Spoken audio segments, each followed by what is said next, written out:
Bismillahirrahmanirrahim. Saygılı Müslümanlar, aziz kardeşlerim ve Kırım'da yaşayan bütün insanlar, toplumlar hepinize bugün Müslümanların en büyük bayramından birisi Kurban Bayramı'dır. Elbette ki bizler ana vatanımızda yaşamak Allah bizlere nasip kısmet eylemiş. Bizler de o kısmetleri, o nasipleri mutlaka yaşayacağız, kullanacağız, sevineceğiz, artacağız ve birlik beraberlik içerisinde yaşamak için çok büyük gayretlerimizi göstereceğiz. Aziz vatandaşlar, elbette ki bu bayram sevişmektir. Birbirimizi sevmek, hürmet etmek, bayramlık hayırlamak, birbirlerimize hediyeler almak, birbirimizi sevindirmek ve kutlamak, sevinmek demektir. Bayram bizler için bir ümidi gösteren, önümüze geleceğimize umut kestiren, bizlere güzel bir günleri hatırlatan bir gün demektir. İşte bayramımız bizler için bizim gözümüzü açan, sevindiren, düşündüren, geçmişi hatırlatan ve geleceğimize de ümit veren bir bayram demektir. Saygılı ve hürmetli vatandaşlarım, bizler ana vatanda yaşamak, sevinmek, kutlamak ve kutlandırmak mecburiyetindeyiz.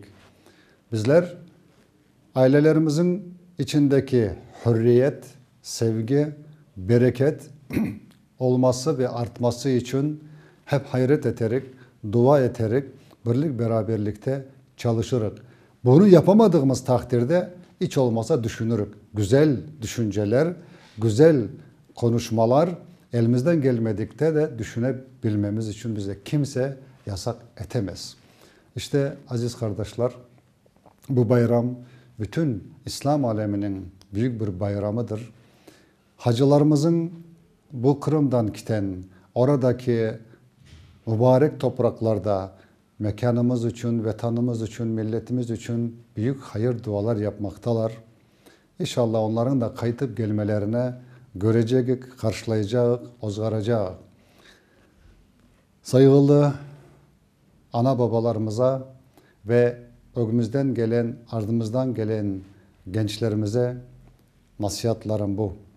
Bizler her bayramda kendimiz ailemizle birlik beraberlik içerisinde bayramlaşarak, sevişerek.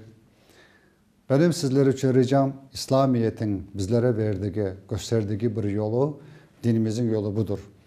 Bizler öksüzleri, fukareleri, garipleri unutmamak. Elimizden geldiği kadar onlara da bayram şerif mübarek olsun diye bosagalarından adım atmaktır. Kısası mekanımızda yaşamak, vatanımızda yaşamak Allah bizlere nasip kısmet eylesin. Daha nice bayramlara kavuşmak nasip eylesin. Bizim birlik beraberlik içerisinde kutlamak, sevinmek ve birbirimize destek olmak, birbirimize yardım etmek, birbirimize kol tutmak bizim en birinci vazifemiz ve boynumuzun borcudur. İnşallah bu bayramdaki ettiğimiz dualarımız, sevinçlerimiz, birbirlerimize hayır dualarımız Allah kabul makbul eylesin ve bayram hepimize, Kırım'da yaşayan bütün Müslümanlara ve herkese hayırlı mübarek olsun.